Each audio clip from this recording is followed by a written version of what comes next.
Çfarë ka ndodhur realisht në kuvend? Tani u paste këtu kemi të bëshive. Fakti që në Kosovë nuk ka një, si ka bën bëro për konfiskim pasurisë, se këtu kanë hallën, domethënë kush si pasurohet. Në vitin 2019, në atë kohë ish kryetari i kuvend, kryetari i partisë zoti Kadri Veseli, doli me një projekt në cilin e propozoi konkretisht formimi i byros për hetimin e të kaluarës apo ligj ilustracioni. Kras byros apo kras hetimet e procesit privatizimit që ka sjellur deri te keqpërdorimet e pronave, e ligji që miratuan tani më së paku e ka synim këtë sepse periudhën hetimore nis nga viti 2008 kurse krimet në pronat publike të Kosovës që janë trashëguar si ndërmarrën nga ish pronat socialiste të Jugosllavisë, pra si prona publike në brenda territorit të Kosovës, krimet janë bërë vitin 99-2008, kur s'ka pas sistem bankar pakesave, kur gjithçka u bën në mënyra të egra, të mos i shkruajtësisht korruptive dhe të kompromituara.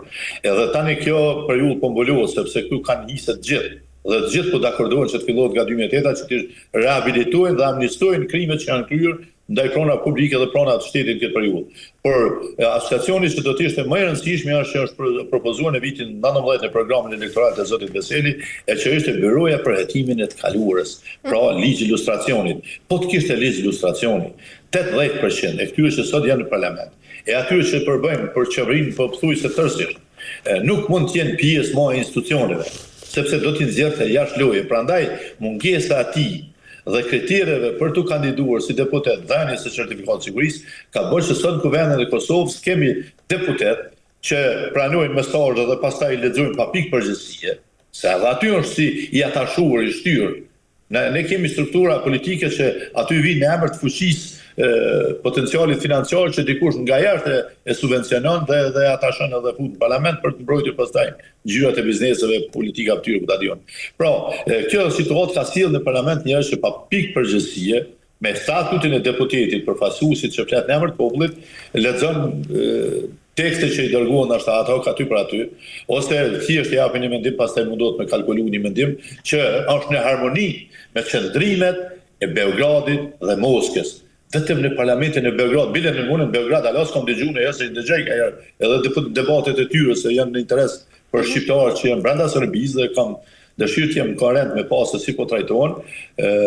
Asnjëherë s'kam dëgjuar në thirrje për dënim me burg përjetshëm tashim thotë. As me vdekje. Unë e di se ata po ta kapin për zgjalli se e ka dënimin që nga vitet 90 në fillim. Është i dënuar. Jam i dënuar edhe unë me 21 vjet, edhe shumë shok mi. Pra, e di qëndrimin së ndaj tij, por asnjëherë s'e kanë bën publike. Pra, këtë ndëgjon në parlamentin e Kosovës. Në qoftë se ky parlament dhe kjo qeveri kemi nda buxhet për mbrojtjen e të atyre që po marrin hap, në emër të kauzës që ata mbrojnë, që është lufta ushtrisë shënimtare të Kosovës, e cila është tentuar të etiketohet si ndërmarrje për bashkët kriminale për veprat monstruoze të trafikimit organeve ku ta dion, atëherë këtu kemi të bëjmë me një pozicionim armiqësor në raport me ligjit dhe kushtetutën e Kosovës, në raport me frymën e shtetit të Kosovës. Dhe këtu nuk ka hapësirë për si ta them neutralitet apo një qëndrim hajde të heshtur dhe kalimtar. Jo, as për qëndrime formale atje shatë diu në denim formal të këtij akti, distancim formal siç u provu ta bënte kjo kryetaria e parlamentit. Jo. Tu duhet veprim. A janë marrë masa konkrete sa i përket këtij rasti, zoti Berisha? Edhe një herë. A janë marrë masa konkrete sa i përket këtij rasti? Absolutisht. Shife, këtu është dashur më një herë të veprohet sipas ligjit. Ex officio duhet veprojë prokuroria sepse kemi të bëjmë me një pozicionim armiqësor në raport me Kosovën. Në raport me një situatë që po zhvillohet në tribunalin e Hagës.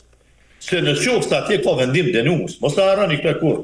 Nëse ka vendim dënues për pretendimin që ka pas Dik Marti për një ndërmarrje të përbashkët kriminale, atëherë kjo ndërmarrje është televizia kombëtare shqiptare dhe vetë ushtria shqiptare e Kosovës. Dhe nëse rezultati i angazhimit kësaj thojza apo them ndërmarrje përbashkët kriminale që është ushqe qenë e Kosovës, e mbështetur nga aleatët, se ndryshe vështirë kishin fituar vetëm. Dhe qenë ka pavarësia e Kosovës, se po këta lider kanë udhëhequr procesin e dialogut.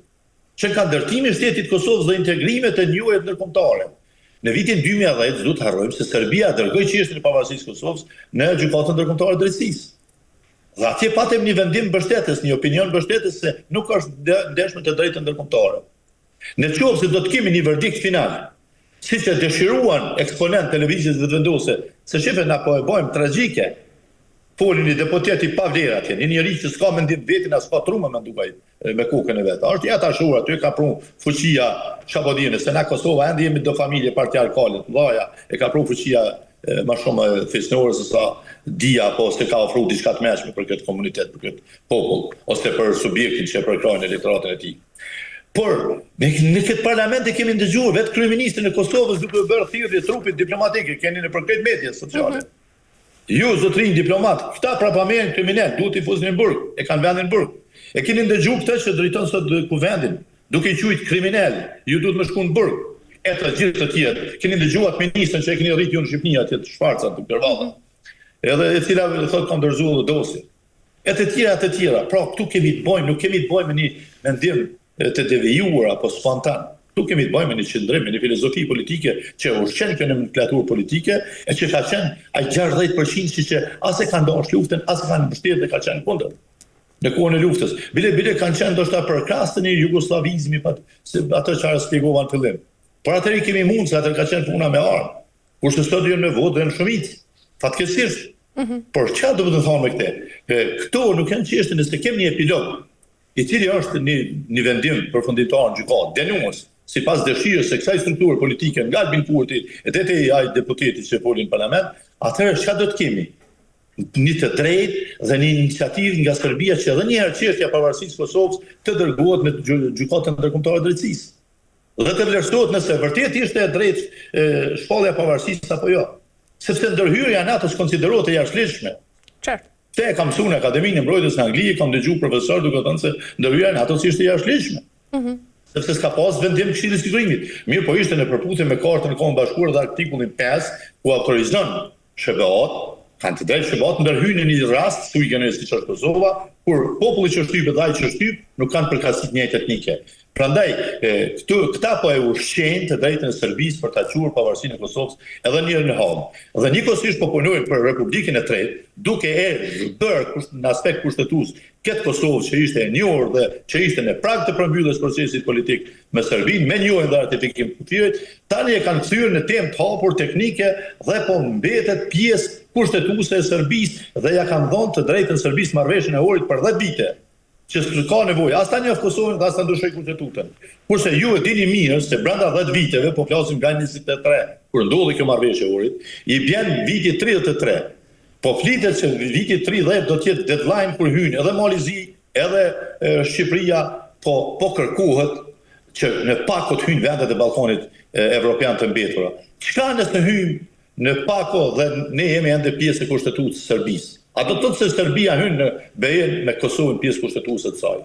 Pra, ky është rreziku që po ushqen kjo klasë politike, kjo nomenklaturë që po shfaq çdo ditë edhe në parlament, edhe në foltorë të qeverisë, edhe çdo kohë tjetër. Dhe e kanë shfaqur në vazhdimsi. Kjo është një retorikë që është ushqyer për gjitha këto vite të lirisë, dhe tani për çfarë janë fuqizuar dhe etablu për disa herë në pushtet, tani veç po të thonë hapur dhe kanë dalë sheshit me gjitha këto format e veprimeve, edhe me ekspozita, edhe me ato librat e votuar dhe punimet profesionale që I dërgojnë, e prej atyre kontributeve që kanë dhënë në degradimin e kësaj vlere e këtij shteti, ata sot marrin pozita drejtuese në institucionet e shtetit. Prandaj thash se ligji I ilustracionit është shpëtim për Kosovën, këtë shpëtim ose këtë ndalje të tij do duhet ta bënte një president konsensual I tipit Ramush Haradinit që I ve vija të kuqe dhe kur I thot po është kje këto që për mu përballë me mu, Ramush Haradini man fjalën. Sepse ka dhe fuqinë. Edhe nuk ja thot Albin Kurti, po ja thot edhe Shtetet e Bashkuara të Amerikës. Duhen vijat e kuqe për interesat e mia kombëtare që kam sakrifikuar komplet familjen.